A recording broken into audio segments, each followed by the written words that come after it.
As with any decision made by the FDA, this authorization was guided solely by science and data. The FDA gives the green light for a second coronavirus vaccine. Millions of doses waiting to be shipped across the country, including thousands coming to Colorado. And treating Colorado's most vulnerable. Who will start getting the first doses of Moderna's vaccine? Good morning, I'm Katie LaSalle, and welcome to Denver7 News. I'm Eric Lufer. Thanks for joining us this weekend.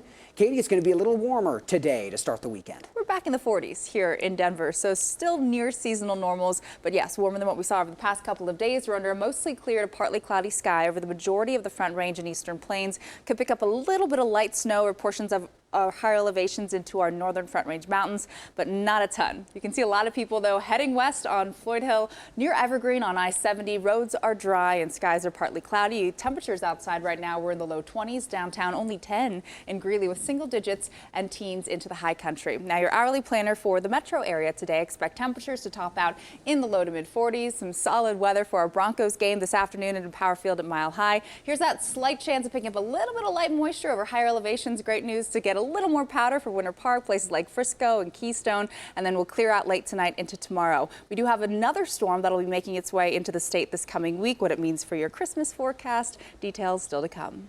All right, Katie, we're looking forward to that. More hope in ending the pandemic. The FDA gave Moderna's coronavirus vaccine emergency authorization. That means nearly 6 million doses could be shipped across the country as early as tomorrow. Moderna's version would be given to people ages 18 and over in 2 doses, 4 weeks apart. Minor side effects include fever, fatigue, and headache. The FDA says the vaccine is more than 94% effective. Early data also suggests the vaccine may reduce asymptomatic infection after 1 shot. Unlike Pfizer's version, Moderna's doesn't need to be stored in ultra-cold freezers, making it easier to distribute to rural communities. Between Pfizer and Moderna, we should have enough doses just this month of December to immunize the first 20 million people in what we hope will be a big push to get this terrible virus behind us. That is amazing. The U.S. is now the first country to authorize 2 coronavirus vaccines. Although the FDA clearance means a larger supply of vaccine, the federal government estimates could still be 6 months before most people can get vaccinated. And here in Colorado, we will get about 95,000 doses of Moderna's vaccine. Those doses could arrive as early as Monday. Now, these vaccines will be prioritized for nursing homes, and Denver7 Sean Toll is live for us in the newsroom to explain how nursing homes are preparing to vaccinate residents. Sean. Yeah, Katie, these new shipments of the Moderna vaccine are still part of phase 1, meaning they will go to healthcare workers and those residents of the long-term care facilities, as you mentioned. Now, it's more than a vaccine to those inside the senior care facilities, because it's been a lonely 9 months for all of these residents living in isolation. They've had to completely change their routine to keep residents safe and to be safe themselves. And the vaccine won't be stored inside the care facilities. Pharmacists are on standby to go inside and administer these shots in the next few weeks. And they've been assured all the PPE needed will be available for them. But they're hopeful with a vaccine on the way about what can be, and their mood has changed among both staff and residents as it's within reach. As silly as it may sound, we're looking forward to playing bingo. They want to know exactly when they can stop wearing their masks and when we can start eating in the dining room again. Now, pharmacists will come to the care facilities several times to both administer the first round of doses and then come back 3 to 4 weeks later to administer the second dose. Back to you guys. Sean, thank you. The United States is also in the middle of flu season, and some may be wondering if it'll be safe to get both the coronavirus vaccine and a flu shot.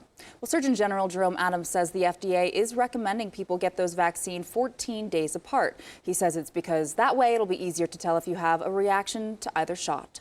The state reported nearly 3,700 cases of coronavirus yesterday, bringing Colorado's total to more than 300,000 since the pandemic began. Fewer than 1,500 people are in the hospital. The numbers haven't been that good since mid-November, so a good sign there. And there's more encouraging news. Our state's 3-day positivity rate improving. It's currently at 7.3%. We saw positivity rates above 13% last month, although this 7% is a good sign. Still not below the 5% threshold that we want to get to. And keep this number in mind, 1 in 59 Coloradans are contagious. Governor Polis encourages Coloradans to continue mask wearing, social distancing, and to avoid gatherings. Congress is working through the weekend to come up with a coronavirus relief package to help millions of struggling Americans. Lawmakers did pass a resolution to extend a deadline to fund the government until tomorrow night. But time is running out because some benefits expire before the end of the year. A $900 billion package that includes extra funding for COVID testing, federal loans to help keep small businesses open, and stimulus checks to those struggling to pay for food or for rent. I think we're very close to getting an agreement. I think 2 more days would allow us the time to get it done and allow time for people to be able to read. The quickest way to get money into the pockets of the American people is to send some of their tax dollars right back where they came from. So let's step up to the plate, deliver the $1,200 survival checks to millions of Americans before the holidays. But Americans may not get those $1,200 checks. The current relief package would include $600 payments, half of the amount that was distributed in the spring. Well, around 280,000 Coloradans are about to lose their federal unemployment benefits. Funding for additional benefits through the CARES Act that expires next Saturday. The majority of these people getting pandemic unemployment assistance are gig workers, self-employed, or independent contractors. It's really expensive to live out there. I don't have a big retirement sitting there waiting on me. You know, with this being Christmas and all on holidays, it's really terrible. And even if Congress reaches a deal soon on a COVID relief package, we could see several weeks before an extension from Congress is worked into the state's unemployment system. Those unemployment benefits are being distributed through U.S. Bank's Relia card, and Contact Denver7 continues to get calls and emails from people having problems with the card. Some people who received one aren't even unemployed. Others who say they've been the victim of fraud. Angela Cantwell is the latest to have issues. She's a chef, now unemployed for the second time.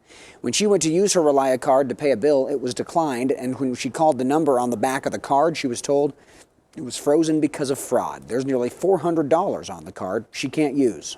One of the people I spoke to, I was like, you know, you guys, this is kind of a serious situation. And they were like, well, yeah, we know. We'll get back to you.